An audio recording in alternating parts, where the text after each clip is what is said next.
আর এইটা, এই দুটো দাঁত ফেলে দিন। এই ভিডিওর মতন কিন্তু অনেক সময় আমাদের কাছে অনেক রোগী এসে একই আবদার করে থাকেন, বলেন যে আমার এই দাঁতটি উঁচু, এই দাঁতটি আপনারা ফেলে দেন।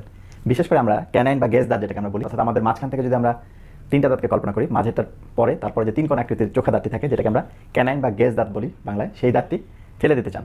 এবং আমাদের আসলে যে সমস্ত দাঁত রয়েছে তার মধ্যে মোস্ট কমন এই দাঁতটি অনেক সময় উঁচু হয়ে ওঠে, অর্থাৎ আমাদের দেখা যায় যে এটা দাঁতের যে পুরো পাটি, এই পাটি থেকে বের হয়ে বাইরের দিকে উপরের দিকে থাকে। আবার অনেকের ক্ষেত্রে এই দাঁতটি অনেক সময় উঠতেও পারে না, যেটাকে আমরা ইম্প্যাক্টেড ক্যানাইন বলি, অর্থাৎ দেখা যায় যে এই দাঁতটি অবস্থানই করছে না। তো মজার ব্যাপার হচ্ছে এই যে ক্যানাইন দাঁত, এই দাঁতটিকে কিন্তু হাসির বাউন্ডারি বলা হয়, অর্থাৎ আমরা যখন হাসি তখন আমাদের হাসিটা আসলে এই দুইটা দাঁত পর্যন্ত বিস্তৃত হয়। এই কারণে এই দাঁতের গুরুত্ব কিন্তু আমাদের সৌন্দর্যের জন্য অনেক বেশি। তো আজকের এই ভিডিওতে মূলত আপনাদের সামনে ক্যানাইন বা গেজ দাঁতের যে সমস্ত প্রবলেম হয়, অর্থাৎ এই দাঁতটি অনেক সময় উঁচা হয়ে উঠলে কী করবেন, এই দাঁতে যদি কারো নাও আসে তাহলে কি চিকিৎসা করা যায়, এই সম্পর্কে কিছু তথ্য তুলে ধরার চেষ্টা করবো। শুধু দর্শক বিন্দু, আসসালামু আলাইকুম, আমি ডাক্তার মোহাম্মদ আরিফুর রহমান। এই গ্যাস দাঁত বা ক্যানাইন দাঁত, এই দাঁতটি নিয়ে কিন্তু অনেকেরই অনেক ধরনের কমপ্লেইন থাকে। আবার অনেকে দেখা যায় যে এই গ্যাস দাঁতটি অনেক সময় দেখা যায় যে যাদের বাঁকা হবে বা